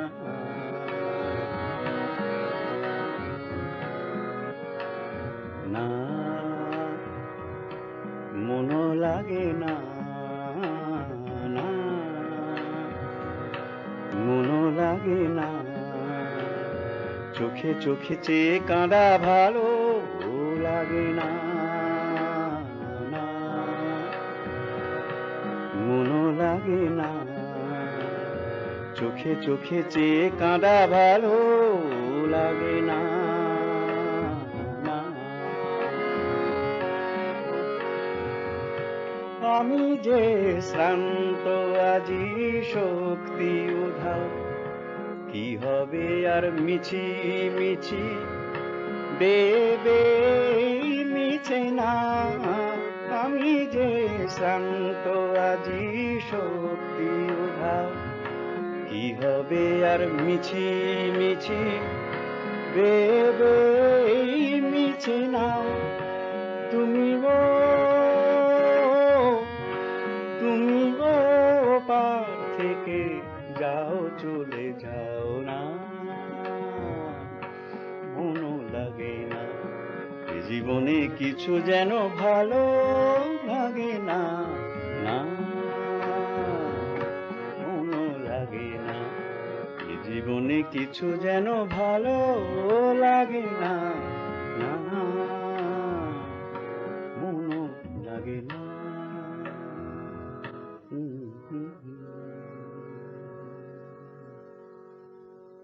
বাংলার গন্ধ একদম মেখে মানে ফেলেছে পাড়া কিন্তু। একদম পাড়ার গান বাজনা হয়ে যাচ্ছে মানে মানে সেটা অর্কেস্ট্রেশন মানে এইটাই হচ্ছে মজাটা যে মানে কাউকে ইন্টারন্যাশনাল হতে গেলে আগে কিন্তু তাকে রিজিওনাল হতে হবে।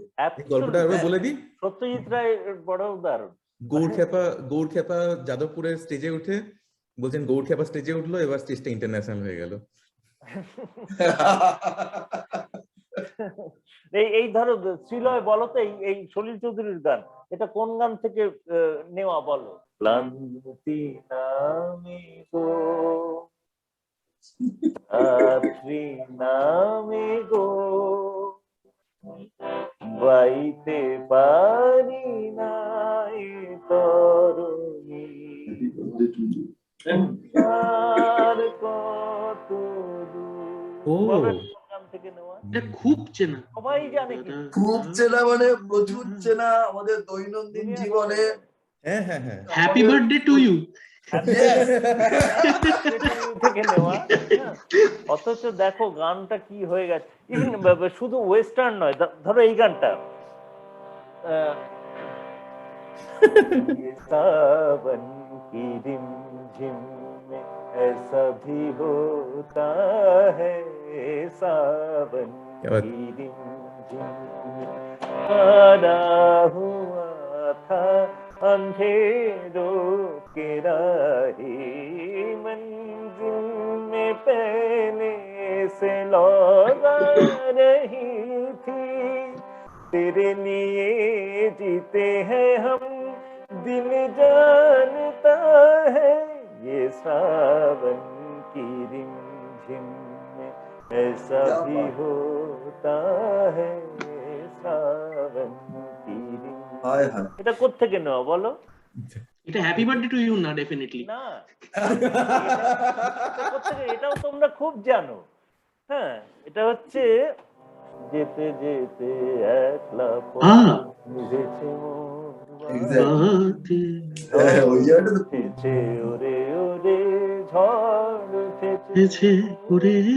এখন দেখো এমন ভাবে নিয়েছে, এইটা রাহুল দেব বর্মনেরও আছে, মানে ধরো ছোটি সি কলি খিলি থি একদিন बागों में जोत जली थी चराग में, फिर क्या हुआ कोई जाने ना জানে না। দেখো বসন্তে ফুল গাঁথলো আমার জয়নমালা, একদম গুলো পাবে। হ্যাঁ, কিন্তু শুধু একটু ছন্দ একদম আমার জয়নমালা বইল প্রাণে দক্ষিণ হাওয়া আগুন জ্বালা। হ্যাঁ, তো এইগুলো হচ্ছে ওই বললাম না, হজম করে কত ভালো হজম করে কেমন ঢেকুর তুলতে পারে। পারিজাত কি একটু বলবি বলছিস বল। হ্যাঁ, আমার একটা জিনিস, বাংলা গানে সঞ্চারী একটা খুব ইউনিক জিনিস, এটা হিন্দি গানে অতটা দেখা যায় না। যেমন সেটা রবীন্দ্রনাথের মানে অনেক মানে বেশিরভাগ গানে সেটা সঞ্চারী মানে হচ্ছে সুরকার রবীন্দ্রনাথ চালু করেছেন। হ্যাঁ, তো সঞ্চারী মানে আমার যেটা মনে হয় গোদা ভাষায়, সেটা হচ্ছে সঞ্চারী মানে হচ্ছে সুরকার নিজের জন্য একটা প্রবলেম ক্রিয়েট করছেন, ঠিক আছে, তারপর মানে ওনার মানে তারপর উনি লোককে দেখাচ্ছেন, দেখো বস আমি এই ধাঁধায় ঢুকলাম, সেখান থেকে আমি মেন ইয়েতে ফিরে আসছি। সেটা এরকম ভাবে বলা যায়, মানে অথবা আমি একটু রেস্ট নিচ্ছি এই জায়গাটা। সঞ্চারী সাধারণত একটু লো অক্টেভে হতো, আর একটু মুখড়ার সাথে একটু একটু একটু কাছাকাছি পর্দার হতো, এরকমও হতো আর কি। আবার অনেকে সঞ্চারীতে অ্যাডভেঞ্চারও করেছেন, তুমি যেটা বললে সঞ্চারী একটা ভীষণ অ্যাডভেঞ্চারেরও জায়গা, অ্যাডভেঞ্চারাস জার্নি, অ্যাডভেঞ্চারের জায়গা। রাহুল দেব বর্মনকে একবার বলা হয়েছিল যে আপনার গানে অত সঞ্চারী থাকে না কেন? রাহুল দেব বর্মন হারমোনিয়াম নিয়ে এরম বলেছিল, যে কথা বলিতে বাজে যে ব্যথা মরমে কাঁদে, সে কথা বলিতে ওগোদা এইরকম সঞ্চারী করতে পারলে করব, এরকম তো মাথায় আসে না, ওই জন্য করি না। সত্যি সত্যি। তো সলিল চৌধুরী, পারিজাত বলো তুমি যেটা বলছো। সলিল চৌধুরীর গানের দিকে তাকালে আমি আবার না মনো লাগে নাতে ফিরে যাচ্ছি। তো ওরে পারিজাত তুলে এসছে আজকে, বুঝেছেন তো? না না কি হবে? আচ্ছা, তো না, শুরু করেছি, এই হয় না। হ্যাঁ সঞ্চয় আমি যেটা বলছিলাম যে না, স্পেশালি হ্যাঁ না মনো লাগে না, চোখে চোখে চেয়ে কাদা ভালো লাগে না, না, এখানে যে আবার ফিরছেন, তো এরকম কমপ্লেক্স সঞ্চারী এরকম সলিল চৌধুরীর আর কোনো এক্সাম্পল আছে? প্রচুর আছে। এই এই যে বললাম, যে কথা বলিতে বা সলিল চৌধুরী সঞ্চারীর মাস্টার ছিলেন। কয়েকটি রবীন্দ্রনাথ, সলিল চৌধুরী, নচিকেতা ঘোষ সঞ্চারীর হেড স্যার ছিলেন। বিভিন্ন সময় বিভিন্ন লোক। সলিল চৌধুরী সঞ্চারীর অসাধারণ অনেক সঞ্চারী আছে। বেস্ট দুটো বোধহয় তুমি একটা বলেই দিলে, যে চোখে চোখে চেয়ে থাকা ভালো লাগে না। সলিল চৌধুরী নিজে বলতেন এই এই যে মানে উনি যখনই সেভেন্থ কর্ড, এটাকে বলে সেভেন্থ কর্ড, সা গা পা কোমল নি, উনি বলতেন এই দেখো একটা প্রবলেম ক্রিয়েটেড হয়ে গেল। হ্যাঁ, এই যে সেভেন্থ কর্ড দেখো প্রবলেম হয়ে গেল, প্রবলেমটা রিজলভ করতে হবে, কি করতে হবে, এরা এই দেখো, হ্যাঁ মানে C7 F কর্ড, তো সেভেন্থ কর্ড আসা মানেই প্রবলেম হয়। ওনার সঙ্গে মানে জীবনে 2-3 দিন আমি বেশ কিছুক্ষণ সময় কাটিয়েছি। অদ্ভুত অদ্ভুত কথা আছে ওনার। একই একই গভীর বাণী, এই যে বললেন একই বলে, এই দেখো প্রবলেম, তারা তারা তারা, হ্যাঁ তুমি দিয়ে দাও, একটা সাসপেন্স মিউজিক হয়ে যাবে। হ্যাঁ, তো এরকম পরপর পরপর দুটো নোট বললে না কিরকম একটা প্রবলেম প্রবলেম ফিলিং হয়। তো সলিল চৌধুরীর সঙ্গে যে 2-3 দিন সময় কাটিয়েছি, সেটা আমার কাছে একটা বিরাট সম্পদ। মানে এত ক্যাজুয়ালি, এত অসাধারণ কিছু কথা বলেছেন, মানে সেগুলো তো এখন এই এই যে রবীন্দ্রনাথ একজন বিরাট কম্পোজার, এটা আমার প্রথম মানে ইনফ্যাক্ট মানে he gave me the impression. মানে তারপর আমি ভাবতে আরম্ভ করেছি ব্যাপারটা, মানে তার আগে আমি ওই লাইনে ভাবিনি। রবীন্দ্রনাথ একজন বড় গীত, বড় কবি, বড় ছোট গল্প লেখক, এইসব লাইনেই ভাবতাম। কিন্তু রবীন্দ্রনাথ যে কম্পোজার হিসেবে একজন বিরাট বিরাট ব্যাপার, এবং এটাও ওনার মত যে রবীন্দ্রনাথ না এলে ভারতীয় সঙ্গীত সাবালোক হতো না। আচ্ছা, আমরা উপল দাকে কি পাগল হাওয়া গানটা একবার রিকোয়েস্ট করতে পারি? সলিল চৌধুরীকে নিয়ে আলোচনা, আড্ডা, এইটা এই 1 ঘন্টার মধ্যে ধরে রাখা খুব মুশকিল আর কি, মানে হয় না। তা ওই জন্য আমরা পাগল হাওয়া টা আমি একটু ওর সাথে বাজাই আর ও একটু গান। কিন্তু এরপর এ আর ডি মাইনর, ওইটা কিন্তু খুব পাগল হাওয়া এ ডি মাইনর, ওইটাই তো মজা। আমরা তো আগে ওই মানে এইটাই হচ্ছে কমপ্লিট কম্পোজার, যে তার একটা কর্ড প্রোগ্রেশন, তার ফিলার, তার প্রিলুড, ইন্টারলুড পুরোটা মিলে গানটা, তার মধ্যে থেকে একটা এলিমেন্ট বাদ দিলেও কিন্তু তার গানটা সম্পূর্ণ, গানটা হয় না। আমি আমি আমি একটা শুরু করার আগে একটা উদাহরণ দিচ্ছি। এবার আমি আমার থেকে আমাকে বাদ দিয়ে, কি কি কি কর্ড প্রোগ্রেশন, মানে প্রিলুড হয়ে গেল, প্রিলুডটায় আসছি না,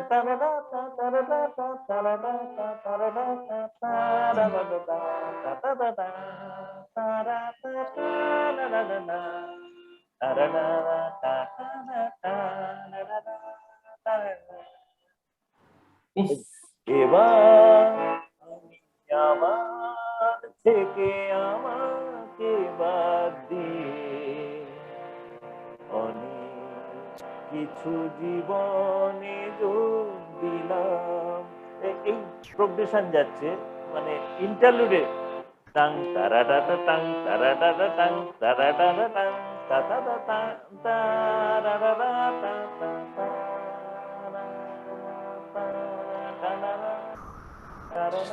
যেখানে তখন সেখানে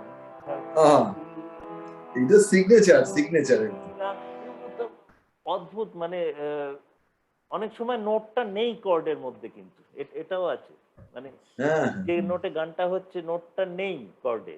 শান্তনু মৈত্র এই কথাটাই বলেছিলেন। উনি বলছেন যে সলিল চৌধুরী যখন সুর করছেন ওনার কাছে যেটা খুব অদ্ভুত লাগে, শান্তনু মৈত্র যেটা সব থেকে ইন্টারেস্টিং লাগে সলিল চৌধুরীর, উনি বলছেন একটা গান হচ্ছে একটা সার্টেন কর্ড প্রোগ্রেশন, আপনি যে কথাটা বললেন, এবং ইন্টারলুড বা ব্যাকগ্রাউন্ড মিউজিকটা হচ্ছে কমপ্লিটলি অন্য জায়গায়, এবং দুটো একসাথে খুব ভালো ফিট করছে। এটা নাকি এটা ওনার মনে হয় যে সব থেকে ইন্টারেস্টিং, যেটা সলিল চৌধুরী ছাড়া খুব কম ভারতীয় মিউজিশিয়ান করেছেন। এবং আমার হয়তো মিউজিক না বোঝা কানেতে ওটাই খুব ইন্টারেস্টিং লাগতো, যেটা আমি বলছিলাম যে অ্যারেঞ্জমেন্টটা এমন অদ্ভুত, অর্কেস্ট্রেশন তেমন অদ্ভুত, সেটা হয়তো এইটাই, আমি জানি না, I can't spell it out, but হয়তো এটাই। এটা তো সুবিধা হবে। 1 2 3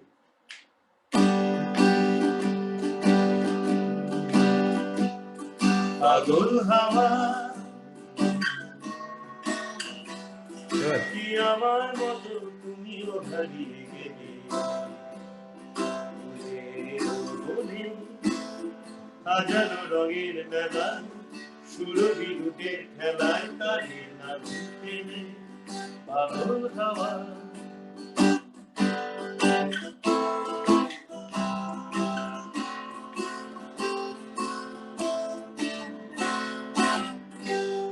বসন্ত যখন দেখে ফিরে যায় আমারে, কি জানি কিবা রূপে সে আসে চুপে চুপে জড়াতে চায় আমার বসন্ত দেখে ফিরে যায় আমারে, কি জানি কিবা রূপে সে আসে চুপে চুপে জড়াতে চায় আমারে বসন্ত যখন। বনে বনে তখন বাতাসে মাতালি বাঁশি দেখি কথা যায় বলে পাগল হাওয়া কি আমার মতো তুমিও হারিয়ে গেলে,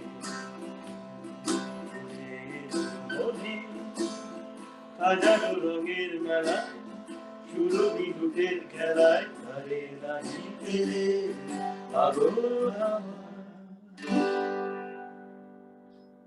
কে বাত, ভীষণ ভীষণ ভীষণ, আপনার এডিশন গুলো খুব সুন্দর। সবাইকে আজকের মতন বিদায় অসাধারণ, জানাচ্ছি, ভালো অনেক থাকবেন, ধন্যবাদ আপনাদের। আবার পরে কোনো আড্ডায় ফিরে আসবো।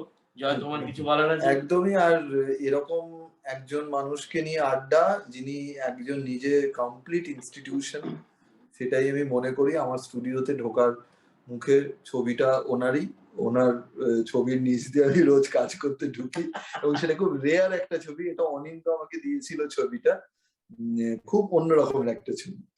তা যাই হোক, সবসময় চেষ্টা করি যে ওনাকে কিছুটা জানতে, কিছুটা বুঝতে, কারণ আমার কাছে উনি, ওনাকে আমরা খুব সামান্য অংশই জানতে পেরেছি বা বুঝতে পেরেছি, অনেকটা হিমশৈলর মতো, বেশিরভাগটাই জলের নিচে। আমরা ওই ওপরের জায়গাটুকু ধরেই এইটুকু আলোচনা করছি। পুরোটা আশা করি আমরা কোনোদিন আবিষ্কার করতে পারবো, বা সেটা একজনে হওয়ার কথা নয়, তাও আমরা আরেকদিন এটা নিয়ে আলোচনা করতে পারি। এই জয়ের কথা বলতে আমার একটা ছোট্ট জিনিস মনে পড়লো, যে আমার বাড়িতে মিউজিশিয়ানের সই, অরিজিনাল সই, এক সলিল চৌধুরী ছিল আর বিটলসের ছিল, দুটোই আমি হারিয়ে ফেলেছি। ওটা আমার খুব একটা আফসোসের জায়গা। বিটলস কোথায় পেলেন? বিটলস সই করতে যাবেন? সেই গল্প আরেকদিন বলবো, যেদিন বিটলস নিয়ে আলোচনা।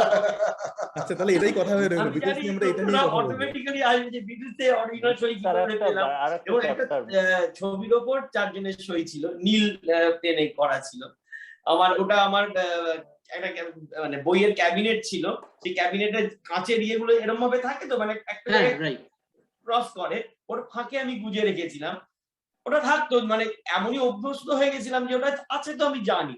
হঠাৎ একদিন রিয়েলাইজ করলাম ছবিটা নেই, এবং সেটা যখন রিয়েলাইজ করলাম ইটস অলরেডি টু লেট। এরকম নয় যে সেদিনই বেরিয়ে গেছে, সেটা ভাবে যে কেউ আসেনি। হঠাৎ বিছানায় শুয়ে শুয়ে তাকিয়ে দেখলাম কিছু একটা মিসিং, কি নেই, হঠাৎ রিয়েলাইজ করলাম ছবিটা নেই। তারপর আমি কিছুতেই মনে করতে পারলাম না যে তার আগে পিছিয়ে কারা এসেছিল। নিলাম হয়ে এবং গেছে ওটা। যদি হ্যাঁ ওটা কেউ নিয়ে নিয়েছে। জয়, এই যে বললাম না যে অনেক সময় কর্ডের মধ্যে গানের নোটটা নেই, আমার ধারণা, আমি ভুলও হতে পারি, সম্ভবত এটা বিটলসের ইনফ্লুয়েন্স। বিটলসের প্রথম মানে আমার যেটা স্ট্রাইক করে এই ধর yesterday all my troubles seem so far away, এটা এই yesterday, এরপরে হচ্ছে এই কর্ডটা, তারপরে গানটা হচ্ছে কিন্তু all my troubles seem, মানে গানের নোটটা নেই কিন্তু কর্ড, মানে ওটা চেঞ্জ, তুমি বলছো ওটা চেঞ্জ না করলেও চলতো, কিন্তু ওই কিন্তু না গানের নোটটা কর্ডের মধ্যে নেই, কর্ড আলাদা চলছে। হ্যাঁ হ্যাঁ, ওটা অ্যাকচুয়ালি ওই কর্ড প্রোগ্রেশনের মধ্যে তো একটা অর্কেস্ট্রা, ওই অর্কেস্ট্রেশনটা ওর মধ্যেই লুকিয়ে আছে। এবার ওই প্রোগ্রেশনটার সঙ্গে সঙ্গে যে লাইনগুলো যাচ্ছে সেগুলো সব লেয়ার, তুমি দেখবে ওইটা ভেবে করা কিন্তু। হ্যাঁ, কিন্তু এইটা আমার মনে হয় না এর আগে খুব একটা হয়েছে যে গানটার নোটটা মানে সেখান থেকে বেরিয়ে যাওয়া, স্ট্যান্ডিং নোট, সেটা ইনক্লুডেডই নয় কর্ডে। yesterday all my troubles seem so far, now I look at them and here to stay, oh I believe in yesterday। হ্যাঁ, क्या बात। এই হারমোনিয়াম বাজে বিটলস আমি জীবনে প্রথমবার শুনলাম পরাগ বাবু।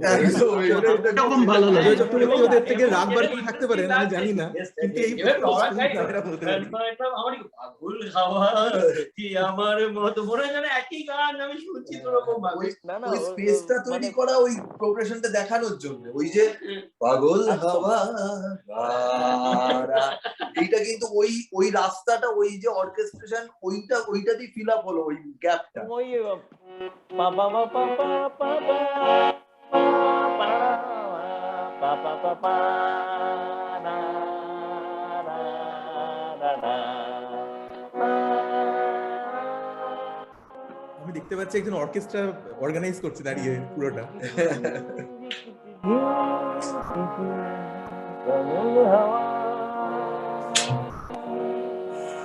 আমার মতন তুমি হারিয়ে গেলে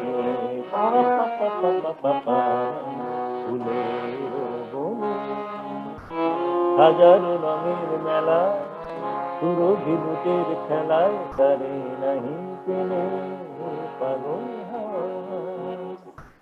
মানে পেছনে সিম্ফনি মানে। এবারে যেটা আমি বলছিলাম যে কাউন্টার পয়েন্ট, যেটাকে আমরা বলি অবলিগেটো, মানে মেলোডি যেটা চলছে তার অবলিকে অন্য কাউন্টার মেলোডি চলছে। প্রিলুড থেকে নিচ্ছি আমরা প্রিলুড থেকে নিচ্ছি। আচ্ছা না, প্রিলুড থেকে প্রিলুড থেকে। হ্যাঁ, আচ্ছা, আগে ইন্ট্রোডাকশন মিউজিকটা বাজিয়ে তারপর গানটা আরম্ভ হবে। 1 2 3।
নয় গুনগুন গুঞ্জন প্রেমের চাঁদ ফুল যোছনার গানার নয় ওগো প্রিয় মোর কোনো বাহুর পৃথিবী তোমারে যে